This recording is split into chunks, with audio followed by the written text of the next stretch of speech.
Yo, so mother of flies. Yes, people, this is the brand new joint from the Adams family, right? Directing, we have Toby Poser, John Adams, and Zelda Adams, right? Behind the story, again, it's John, Toby, and Zelda. Now, producing, right? It's Toby Poser is on production. On the score, John, Zelda, and Toby. On editing, it's John, Zelda, and Toby, right? You know what I mean? That's what's great, man. This family unit, they do so much. Now, this film is full of incredible visual effects, and to thanks for that, we have got Trey, Lindsay. And boy, the visuals are so friggin' good, right?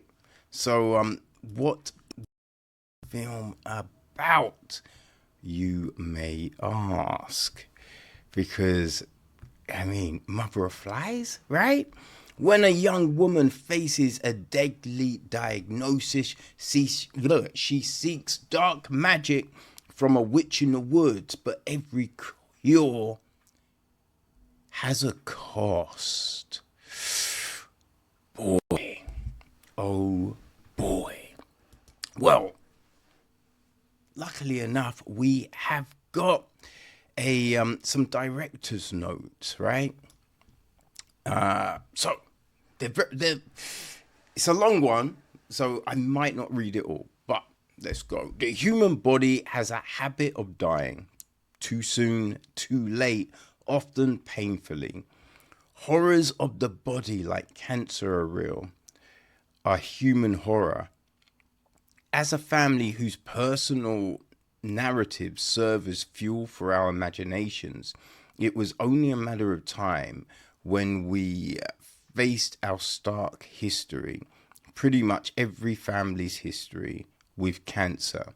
Mother of Flies offered us a creative avenue to reclaim these dark stories, these very personal, ugly truths, and to transform them into something viscerally new, resurgent, alive, and yet inevitably still brutal. At the crossroads of breath, body, and belief lies magic. Ritual is our friend. We love digging deep into our most primitive imaginations to conjure up rites of personal passage, mythologies that feel arcane and dangerous. And so we got playful, blending narratives of the living, the dead, and the shifting, shadowy realm between the two. We got curious, exploring the concept of necromancy in connection with two women who have very intimate relationships with death. On the surface, we have a young woman, Mikey, who challenges an early death sentence with a stubborn, unnatural faith, one her devoted father doesn't share. Mikey's body grows deaf inside of her, and so she desperately believes in a magical cure offered by a witch in the woods. Under the surface, and sometimes under the dirt, we have Solveig, a woman who not only embodies death, but uses her alliance with it as her currency in life. Solveig slivers between states of raw bone and fully fleshed body, a body she uses to solicit, to confront, to lull death, to as she might steal from its fingers alive. Nature is a running source of inspiration for us. We live deep in the woods, and most of our films have important themic ties to that wild world. The forest is a crucible where pulsing life, cold death, and magical rebirth are elements of ordered chaos. All the living things under the crust of the forest surface are deaf workers, as Solveig says, making music in the dirt like the beetle and the worm. Decay is death magic, fertile ground for new life above. Solveig is also a death worker. She dwells in the dirt too. She wields her death magic from the grave. The question is for whom? Behind every trick hides truth. Behind all pain waits love. The woods in fairy tale structures have always held both dangers and discovery. The symbol of the cabin in the woods, where the forest always seeps in to drawn out the make-believe. The forest is a place of exile and initiation. Nature always in flux. Solveig knows how to manifest this fluidity. Nature takes, death takes, and Solveig takes. Sometimes the wilderness is safer than the world people live in. A holdout from the time of pagans, Solveig is a lone figure in a world of raising Christianity. Her magic isolates her. The world rejects her, fears the power she cultivated in her woodland isolation, and so she makes her own reality, her own family, under her own terms. Quite the modern woman, and yet when convenient, the civilized willingly trample their faith on the path to her thorns. Nature, human and beyond, is ambiguous. Mushrooms can nourish and mushrooms can poison, or in Jake's case, open the mind. Organs of the body have that same dual potential. Something that keeps you alive can turn deadly. Tumors growing like blight on a once thriving tree. The convulsions of a human life can never be smoothed or straightened, only temporarily calmed. We all shift in the winds of what we wish for and what the world wills for us. This is the strange, slippery world we aimed to set our story. A murky, liminal playground where life and death are swings on the same structure, sometimes moving in tandem, sometimes in complete opposition. This duality is always delicious when telling a story. Death may be tricked, but death is patient. Mikey's death is postponed, but it comes with a painful price. Mikey's given life, yet Mikey still knows loss.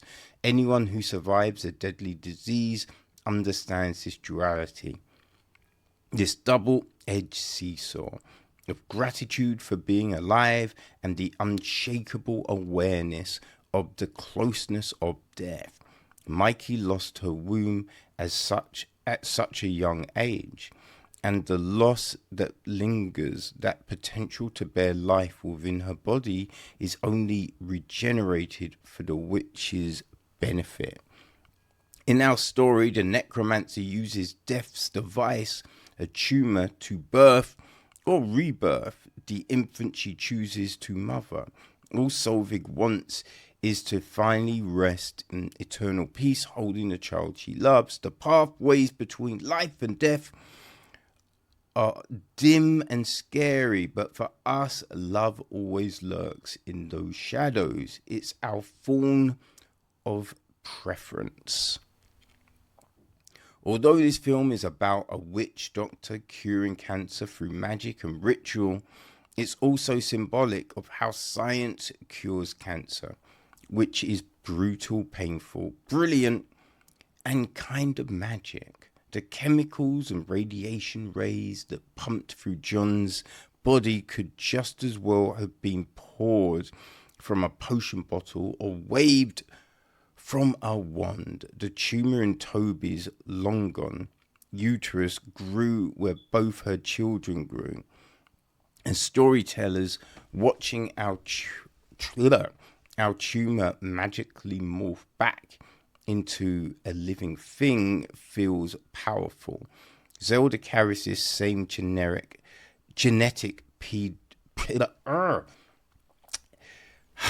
let's do that again. Zelda carries this same genetic predisposition, and facing these uneasy threats feels more powerful than ignoring them.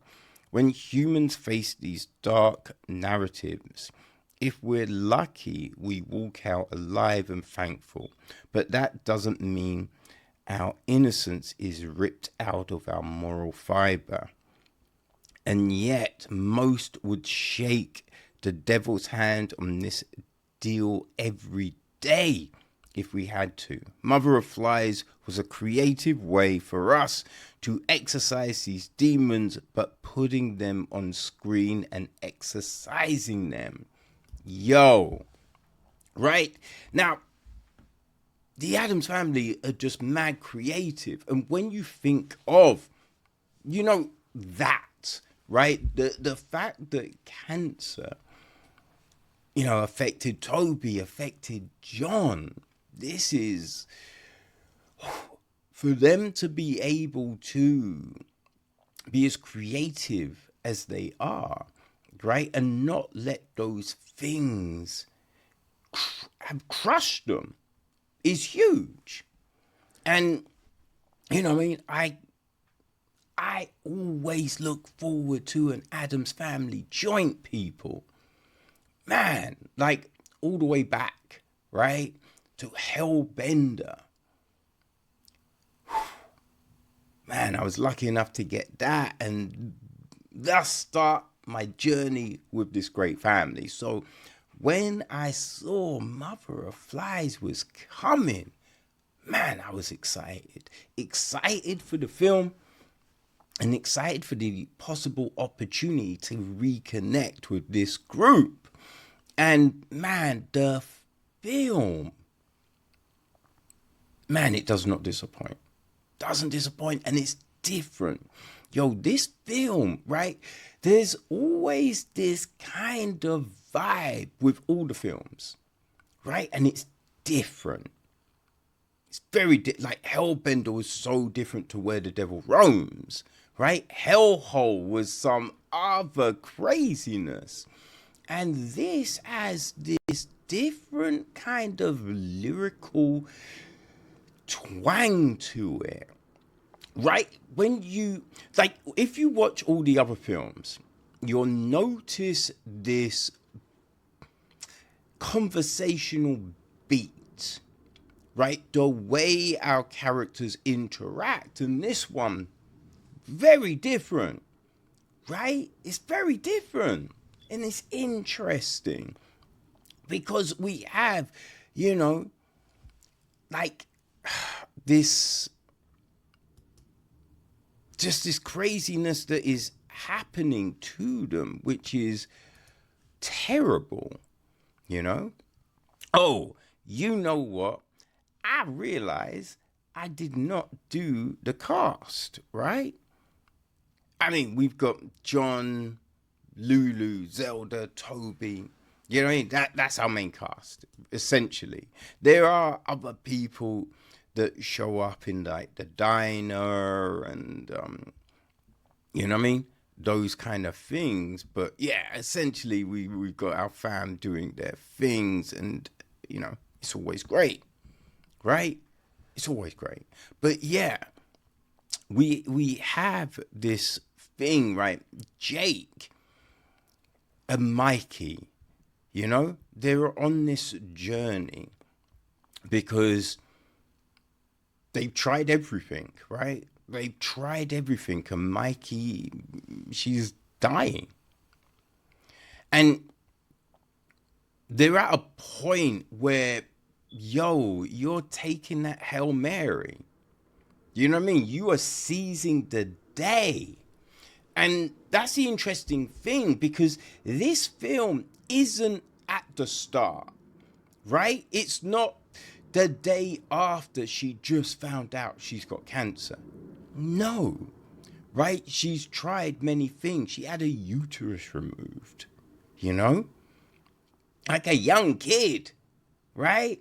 I've been knowing, you know what I mean? And obviously, not everyone wants kids, right? And at a young age, you don't know what the fuck you want, right? There's many people that say, I don't want them. And then, you know, they hit a point and they're like, yo, you know what? I do.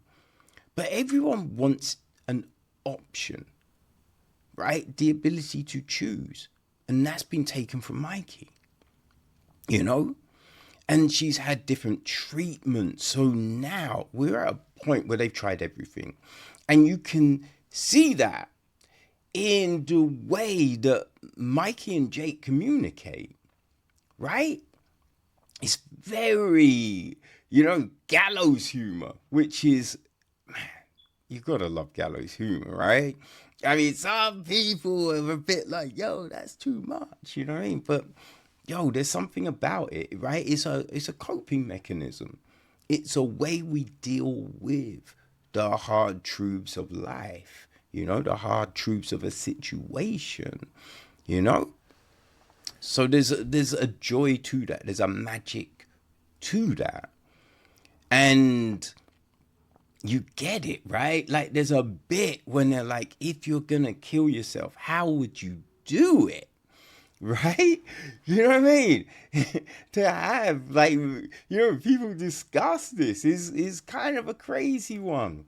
But when you have faced different, you know what I mean, truths in life, when death has been a close companion, these are the things you think about, right?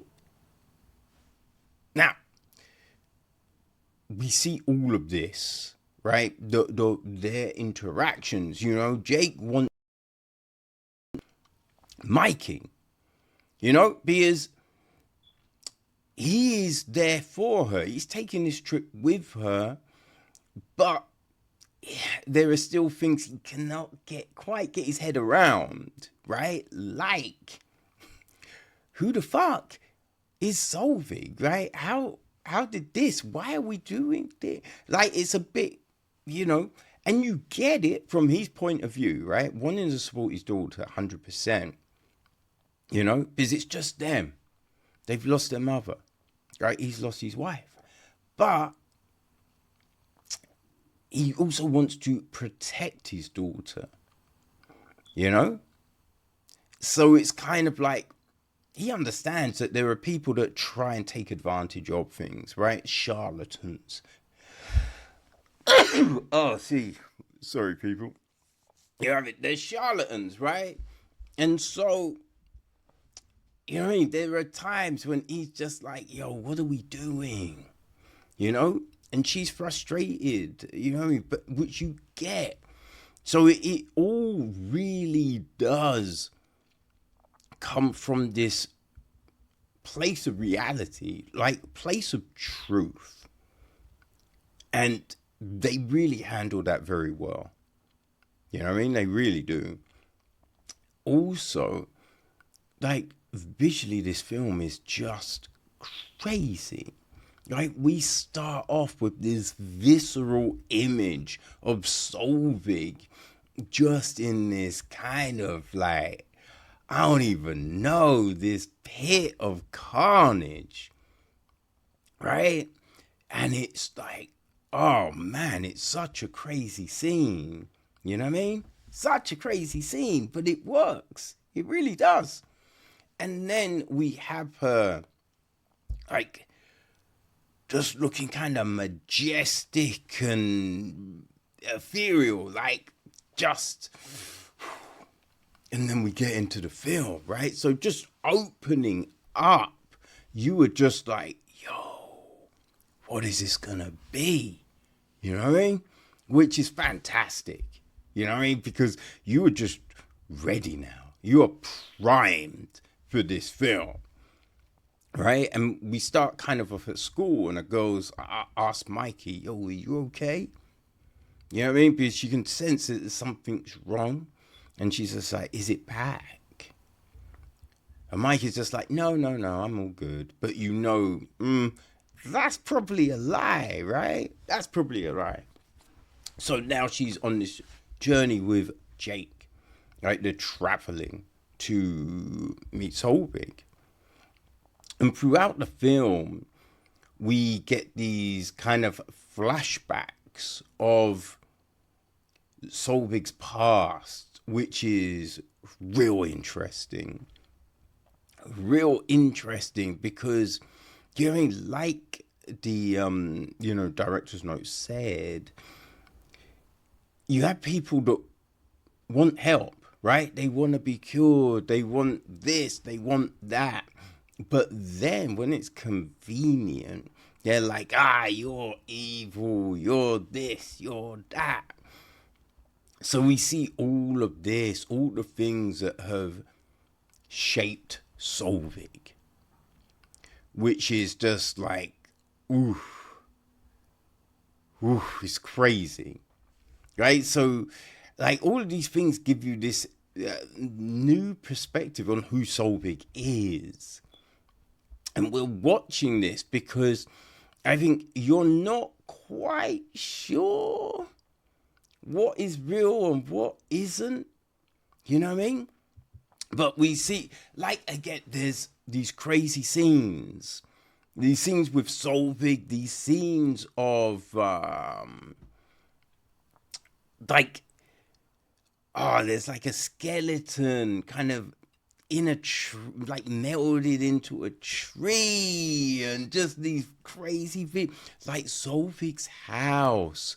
Oh my god, when you see it, you're just like, yes, of course, that's where a witch would work, would live, dwell in. It's visually, it's freaking fantastic. You're just like, they find this. You know what I mean? Like, how did they find this place? It's incredible, right? And as I said, we are just full of these visual delights throughout the film. You know, it's not just a story, it's not just the acting, it's not just the score. And the score's perfect. Like, it fits perfectly, right? The songs. And the crazy thing is, you know what I mean? You've heard the songs if you follow the fam, right?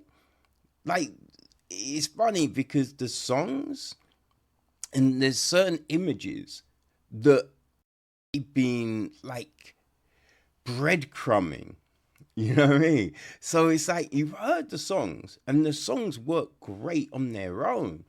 But when some of them have been interjected into the film, yo, I mean, it's a perfect fucking marriage, people. It really is, you know? And, like, there's great scores to films, you know what I mean?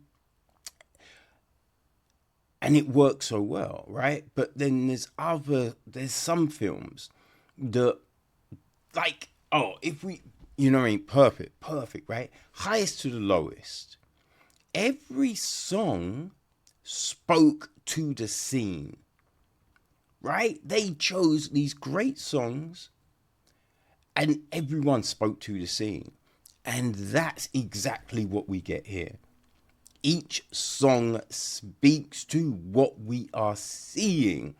And it just works, right? And then you've just got the sounds of the forest and everything, right? It's, man, it's so great. Like, I know John does a lot of the sound design, right? The songs are written by the family's band, right?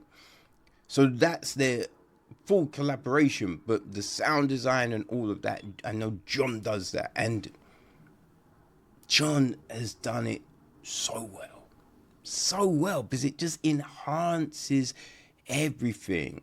You know, walking through the forest, just all those sounds, and just boom. It's just, this film is coming alive at you from so many angles. So many angles. And you were just enveloped in this story. Right? You're just like, where does this go? What is going to happen to Mikey? Right? What's the deal with Solveig? This is what you're thinking all along. You're like, is this a hoax? Where does it go? How does it end? And there are definitely moments where you're like, shit.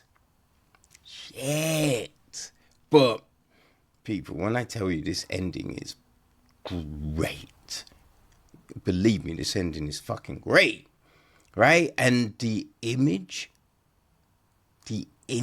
we are left with, it's haunting. It is haunting. That's all I'm gonna say on it, right? I mean, obviously, I'm not going to spoil the film for you, the enjoyment of you just witnessing this delight, right? I'm not going to take that from you, people. But trust me, it is, man, it's something else, right? It is something else, because you are just on this emotional roller coaster. Right? Obviously, that's what Mikey and Jake, right? They're just on this like, yo, what is happening? But, man, just all the elements of this story just work so well. And like, they are bringing us all the way through, right? All the way through. And we get to... just witness this magic come together. And it's like you're on the edge of your seat, because there's some twists, there's some turns, right? You're not quite sure. And that's a great thing, because some films you're watching and you're like, I know where this is going. You can't say that with this, right? I think there's a point where you're thinking one thing, and then you realize, yo, yeah, it's not that. It's not that. So then you're just like, what? What is it going to be, right? Where is this going? Where the hell is this going? And, you know what I mean? We're at a point where you're suddenly like, oh, fuck. But that's not it. That's not it. And, oh, it's just great, right? The ending is great. It really is. And as I said, we're left with just this haunting imagery that is, it just feels like a perfect way to end this. You know what I mean? Just feels like a perfect way to end this. And the funny thing is, right, I didn't know Lulu was in the film. So I'm watching the film, and you know what I mean? Listen, like, there's always a fingerprint of the people that don't make it, right? Of the family members who might not be in the film. You know what I mean? You always kind of sense them in there, which is always nice, right? So you're watching and you're enjoying it, and then we hit this point, and suddenly, boom, there's Lulu, and boom, she kills it. She kills it, and it's kind of a pivotal point as well. Right? Because well, I'm going to leave that for you to find, people. But all I can say is, if you enjoy what the Addams family do, you know what I mean? If you enjoy their joints, if you're lucky enough to be where they are, because for whatever reason, you can't get all the films in the UK, you know? Which is just messy. Like, what the hell's up with that? But people, if you've enjoyed all the other films, then when I tell you you want to see Mother of Flies, you need to believe I know what I'm talking about, right? So, when you get an opportunity, if you see it at a festival, you know what I mean? Like, I think it's coming to Shudder, right? So, obviously, if you love horror, you're going to have Shudder, right? So, you know what I mean? Just keep an eye out. Follow their socials. And as soon as it drops, go see Mother of Flies. If it's at a festival near you, if there's a screening near you, go to the cinema and watch it, because I imagine that will be just incredible on the big screen and the sound and everything like that. But you definitely want this film in your life, yo. You want this film in your life. So people, Mother of Flies, make it happen, because the Addams family do not play when it comes to this one. You heard?